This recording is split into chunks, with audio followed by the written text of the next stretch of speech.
अशा प्रकारे आत्ता आले मी हॉस्टेलमध्ये माझ्या रूममध्ये आणि I am just flexing with this puja.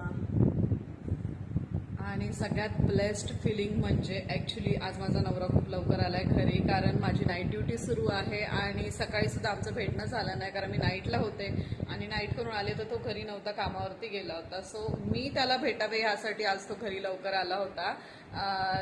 आणि अजून एक मेन कारण म्हणजे प्रत्येक मुलीला असं वाटतं की आपलं लग्न झाल्यानंतर आपला जोडीदार हा आपल्या वडिलांसारखा असावा आणि एक्झॅक्टली सेम मला माझा नवरा भेटलेला आहे माझ्या वडिलांसारखा. ॲक्च्युली आज माझे आई वडील मुंबईला आले होते, ते गावी चालले आहेत आणि त्यांच्याकडे थोडंसं लगेच जास्त आहे आणि जर माझा नवरा कामावरून यायचा झाला तर तो घरी येईपर्यंत 9:30-10 होतात आणि माझे आई वडील आज 9 वाजता निघणार होते. सो मला ते टेन्शन होतं की माझी नाईट आहे तर ते कसे जातील ठाणा स्टेशनपर्यंत with luggage. But with god grace मला एवढा चांगला नवरा मिळाला आहे, कारण मला माहिती आहे की तो वटपौर्णिमेच्या पूजेसाठी सुद्धा लवकर आला आहे आणि त्यालाही माहिती आहे की मी खूप स्ट्रेस आहे की माझे मम्मी पप्पा कसे जातील विथ लगेज, तर त्यांना सुद्धा ठाणा स्टेशनला पोहोचवण्यासाठी तो लवकर आला आहे. सो आय लव्ह यू जान, thank you very much to come in my life. Yes, here is my वटपौर्णिमेच्या पूजेचे फळ, माझा नवरा.